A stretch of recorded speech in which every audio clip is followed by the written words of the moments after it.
vuelta con ustedes en el 30 Te Ayuda por la pantalla de Canal 30 Loncomilla. En esta segunda parte del programa, y como es costumbre, agradecemos el tiempo y la cortesía que se ha dado para acompañarnos. Sabemos que tiene una intensa agenda de actividades, sobre todo en el ámbito judicial. A nuestro invitado habitual de los miércoles, el abogado Pablo González del Grupo Estrategia Legal. Abogado, gracias por acompañarnos. Sabemos que está con una agenda bien apretada, muy intensa, así que valoramos enormemente que nos pueda acompañar semana a semana aquí en el programa. Gracias nuevamente, José Miguel. La invitación para mí, la verdad es que es muy agradable compartir este momento acá en el canal. Y también aprovechar de informar a la localidad con respecto a distintas materias, miércoles a miércoles. Bueno, hay un tema que naturalmente puede golpear a muchos vecinos y vecinas de San Javier, Villalegre y sus alrededores, Maule, por cierto, Hierbas Buenas, localidades eminentemente rurales, de mucho campesinado, de mucha agricultura y donde se trabaja mucho la tierra. Pero a veces un metro de tierra o un centímetro de tierra va marcando la diferencia entre un propietario y otro, un mediero y otro. ¿Qué es la subdivisión de predios rurales? Ya, bueno, vamos a abordar este tema.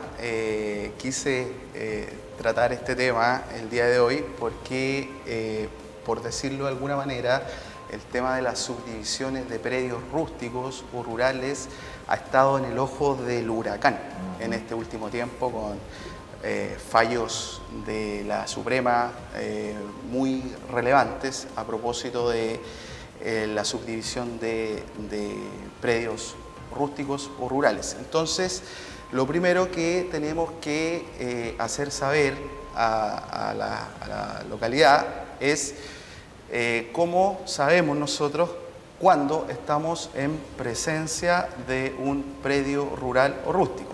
Entonces, lo podemos definir como todo aquel terreno que se encuentra fuera de los límites urbanos de una determinada localidad. Pero para saber a ciencia cierta, cuando hay algún grado de dificultad, lo mejor es ir a la municipalidad y solicitar un certificado de ruralidad. Okay. ¿Ya? Entonces, si la municipalidad nos entrega este certificado de ruralidad y dice que se trata de un predio rústico o rural, es porque efectivamente estamos en presencia y podemos proceder a llevar adelante un trámite de subdivisión de este terreno. Es decir, algo que acredite que efectivamente el predio se encuentra en una zona de campo, como se dice regularmente, ¿no? Efectivamente. Entonces, bueno, ¿cuáles son los requisitos? Es decir, si alguna persona es propietaria de un terreno y está pensando en subdividirlo, ¿qué es lo que tiene que tener en mente? Primero que los lotes resultantes de la subdivisión no pueden ser inferiores a 5.000 metros cuadrados. ¿Ya? En segundo lugar, este terreno debe tener un rol en el Servicio de Impuesto Interno, un rol de avalúo. Tercero, debe estar inscrito en el conservador de bienes raíces a nombre de la persona propietaria del terreno y, por último, no debe estar afecto a ninguna prohibición de enajenación. ¿Ya? No puede estar hipotecado, no puede estar con una medida cautelar de prohibición de celebrar acto o contrato. Entonces, reuniéndose estas cuatro condiciones o características o requisitos del terreno, se puede proceder a la subdivisión. Ahora, ¿qué pasa si mi predio tiene 4.995 metros cuadrados? No lo puede subdividir. Ya.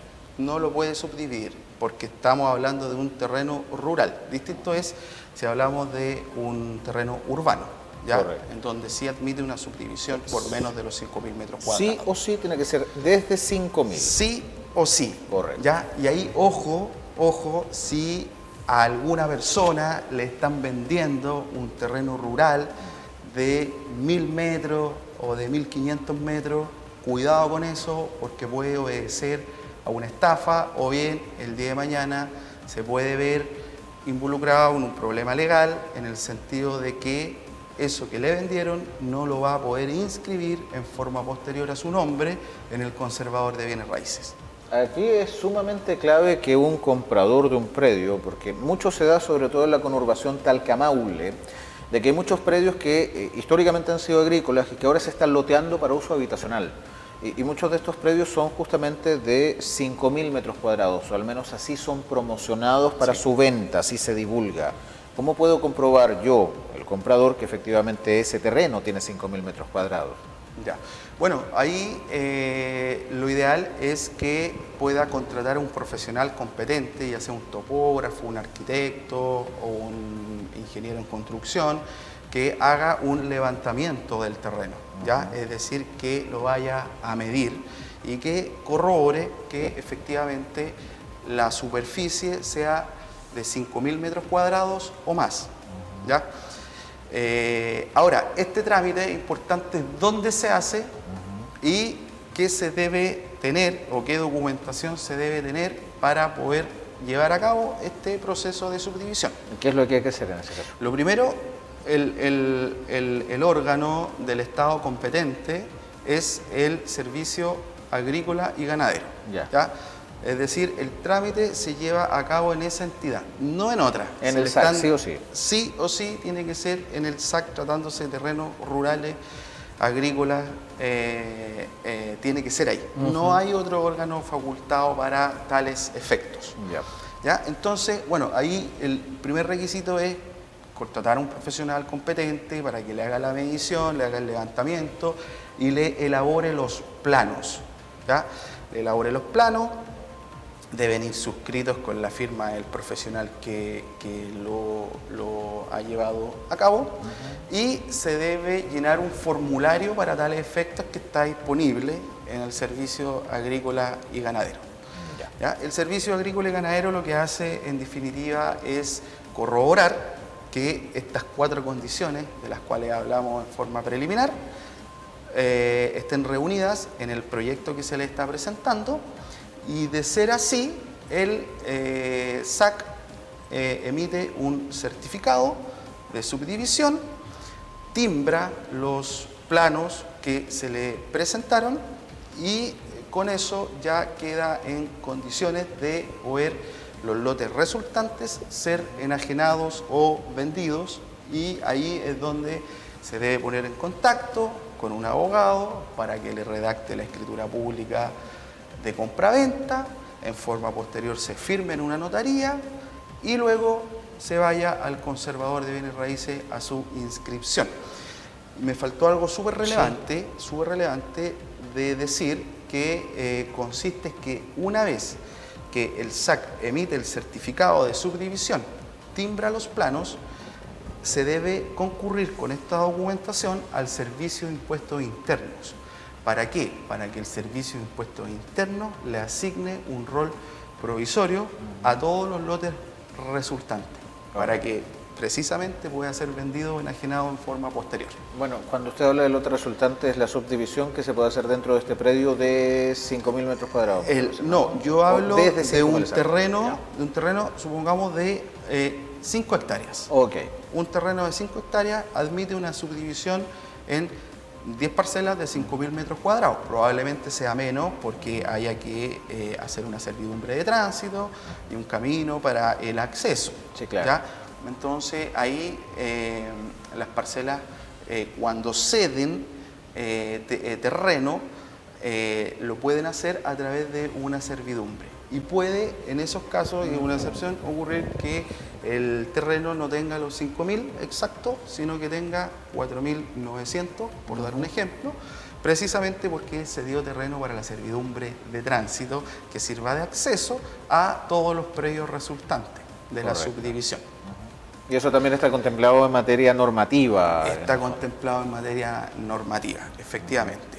Ahora, si alguno de ustedes en sus casas está pensando en comprar una parcela en un proyecto que se le esté presentando, hoy en día hay muchos, ¿con qué debe tener cuidado? ¿Qué debe consultar?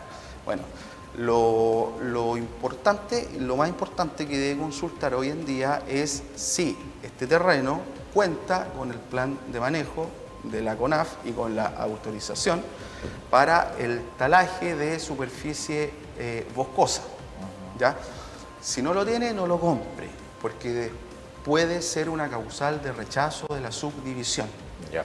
Entonces usted muchas veces le viene un pie, una reserva, y resulta que el día de mañana le pueden decir, ¿sabe qué, caballero? Nos fue mal con la subdivisión. ¿Por qué? Porque la CONAF no nos otorgó la autorización.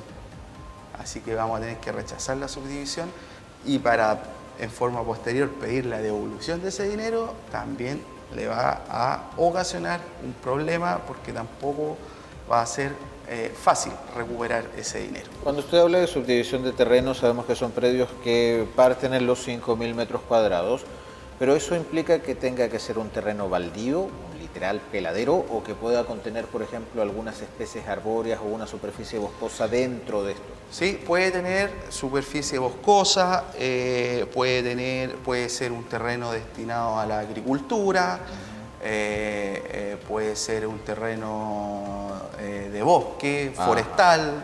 Ya, perfecto. No necesariamente un sitio eriazo. Correcto. ¿Ya? Lo otro con lo que deben tener mucho cuidado son en estos proyectos que ofrecen a las personas con urbanización. ¿Qué es lo que pasa entre Talca y Maule muchas veces? Sí, y ahí es donde está el gran problema cuando el proyecto se ofrece urbanizado. ¿Qué quiere decir un proyecto urbanizado? Que contenga caminos interiores asfaltados, luminaria, áreas de esparcimiento común, Luz, agua. Agua potable. Con estos proyectos, la verdad es que yo no le recomiendo a nadie que se embarque en la compra de una parcela. ¿Por qué razón? Porque estos proyectos, para que el SAC apruebe la subdivisión, debe contar con un informe favorable de la Secretaría Regional Ministerial del Ministerio de Vivienda y Urbanismo. Ya. ¿Ya? ¿Y por qué debe contar con este certificado? Porque la ley establece, la Ley General de Urbanismo y Construcción, sí, establece que es este órgano, la Secretaría Regional del MIMBU, quien debe velar porque no se produzcan asentamientos, poblaciones o núcleos fuera de la planificación territorial. Correcto. ¿Ya? Entonces, todo aquello o todo aquel proyecto que se le ofrece a las personas urbanizadas hay que tener mucho cuidado, pedir toda esta documentación en forma preliminar para poder firmar una promesa de compraventa o bien la compraventa propiamente tal, porque lo más probable es que el día de mañana esa subdivisión sea rechazada por no contar con el informe favorable de la Secretaría Regional Ministerial del MIM. O sea, podríamos hablar de que es una suerte de condominio ilícito. Totalmente. Ya. Totalmente. De hecho, el tema de las parcelaciones ha estado en boga precisamente a partir de una sentencia de la Corte Suprema del día 28 de abril de este año, en donde efectivamente lo que señala es que todo aquel terreno agrícola que sea subdividido para fines habitacionales va a ser vetado. Ok. ¿Ya? Entonces, lo que no quiere decir de que usted pueda adquirir una parcela, ¿ya? La puede adquirir, pero que no contenga estas urbanizaciones. O sea, esas urbanizaciones se pueden implementar una vez aprobada todas las etapas anteriores. Mira, las empresas que se dedican a esto, la verdad es que lo están haciendo de esa manera. Ya. Lo primero es presentan esta información básica en el Servicio Agrícola y Ganadero y luego de que tienen el certificado de subdivisión con los planos timbrados, comienzan estas obras de urbanización precisamente para saltarse el informe que debe evacuar el Ministerio de Vivienda. el Ministerio de Vivienda y Urbanismo. Entonces, ahí hay una especie de vacío. Ya. ¿Ya? Hay una especie de vacío, pero basta con que una persona comience a reclamar y esto va a a escalar muy alto desde el punto de vista jurídico, en el sentido de que se les va a rechazar. Se les va a rechazar, y muchas personas que ya han pagado una cantidad de dinero, porque hoy en día las parcelas de agrado subieron de precio en forma brutal, y teniendo presente que se trata de un proyecto urbanizado, o sea, el valor es más alto aún, o sea, parcelas que pueden llegar perfectamente, que se ofrecen perfectamente en un valor de 80, 90, 100 millones de pesos, cuando las ofrecen urbanizadas. Y la gente, sin tener este conocimiento, porque tampoco las inmobiliarias se lo van a comunicar, sin duda, se embarcan y hacen firmar en la promesa de compra-venta, pero resulta que en cualquier momento puede quedar la embarrada, digamos, por decirlo de alguna manera. Inclusive puede llegar a no inscribir ese predio a su nombre y haber pagado una suma de dinero importante. Definitivamente perderlo por ser un incauto en el fondo. Claro, haber sido timado producto de esta situación. Esos dos consejos son los que se le entregan a las personas que están pensando en comprar una parcela. Si hay terreno boscoso, ver si tiene el proyecto, el informe favorable de la CONAF, y ver si tiene el informe favorable del MIMBU. Si tiene esos dos certificados, puede tranquilamente comprar la parcela. Si no los tiene y empiezan, no, que se lo vamos a entregar la próxima semana, que una vez firmada la promesa se lo enviamos, porque son documentos que tienen el carácter de reservado para la inmobiliaria, no lo hagan, solicítenlo, y si no se los entregan, si no los transparentan, no firmen ningún documento. Correcto. O sea, cumpliendo todas estas etapas anteriores con el SAC, con CONAF y con el MIMBU, ya una persona puede realizar ese proyecto de una parcelita de agrado, plantar alguna cosa entre medio y que sea definitivamente de agrado en el fondo, y no todo lo contrario. Y no todo lo contrario, efectivamente. Entonces, ojo con eso, verifíquenlo, consúltenlo en la inmobiliaria si están pensando en comprar una parcela. Y lo que ya está loteado, lo que ya tiene error propio, y tal como lo dijo el ministro de Agricultura el año pasado, lo loteado está, y ya no podemos hacer nada. Correcto. Pero con los proyectos que están en proceso o con los que van a venir, ahí sí los podemos parar y podemos rechazar estas subdivisiones. Correcto. ¿Cuándo ya es prudente que un ciudadano pueda hacerse asesorar por un abogado en toda esta gestión a objeto de garantizar el éxito de este proceso de compra y venta? Bueno, lo importante es que se haga desde un inicio, desde las tratativas preliminares, antes de que firme cualquier tipo de documento con la inmobiliaria, y poder tener acceso a toda la documentación revisada por un abogado. Dando el visto bueno, puede firmar su promesa de compraventa o la compraventa propiamente tal, con toda tranquilidad, sabiendo que la va a poder inscribir a su nombre en el conservador de bienes raíces. Ya cuando me compro la parcela de 5.000 metros cuadrados, no menos, ya puedo darle el uso que quiera. Claro, le puede dar el uso que quiera. La Ley General de Urbanismo y Construcción permite la construcción de la vivienda del propietario. Por lo tanto, no va a tener ningún inconveniente el día de mañana en la Dirección de Obras Municipales con los permisos de edificación, recepción de obra provisoria y definitiva. Ahora, si yo quisiera ser un poco más vivo, dicho un buen chileno, si ya recibo todo eso, ¿qué pasa si yo tengo una superficie de 5.000 metros cuadrados y la quiero subdividir? No puede. No se puede. No se puede, bajo ningún motivo. Bueno, hay una ley que le llaman la ley padre e hijo, ¿ya? Que es una ley de por allá del año 1980, en donde permite al padre o al hijo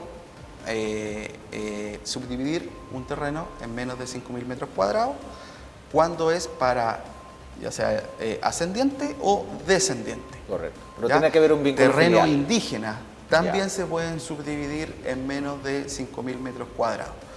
Creo que esas son las dos excepciones, tal vez haya otra que no me recuerdo en este momento. Pero tiene que haber un vínculo filial en el fondo. Puede ser ascendiente o descendiente. La ley habla de ascendiente o descendiente. Correcto. Padre e hijo.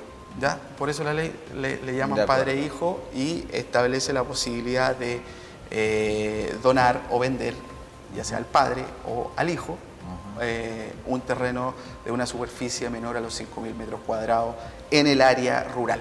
Un punto no menor, considerando también que hay una serie de indicaciones normativas que no pueden ser pasadas a llevar porque en caso contrario la persona o el grupo de personas podrían verse asociados a un acto ilícito que podría traerles insospechadas consecuencias ante la justicia. Así que por lo mismo es hacer las cosas como corresponde y con la asesoría de un abogado, como por ejemplo el que nos acompaña semana a semana aquí, Pablo González. Lo voy a ayudar con los datos. Contacto.grupoestrategialegal@gmail.com, el correo electrónico. Correcto. La oficina en Chorrillos 1250 San Javier y Maipú 461, oficina 412 en Linares. Sí. Y por supuesto también el contacto celular, el más 569-7330-3423, más 569-7330-3423. Abogado, muchas gracias como siempre por estar con nosotros. Gracias a ustedes por la invitación y cualquier duda que tengan en sus casas, no duden en hacernos saber para poder aclararlo y orientarlos de la mejor manera en la compra, que es un hecho importante para cualquier familia en este país. El abogado Pablo González del Grupo Estrategia Legal con nosotros como cada semana en el 30 Te Ayuda. La invitación está extendida para que se comuniquen con él para toda la asesoría correspondiente en diversas materias desde el punto de vista jurídico y, por cierto, a ustedes a continuar con nosotros en la pantalla del canal de la gente. Gracias por estar, que le vaya bien.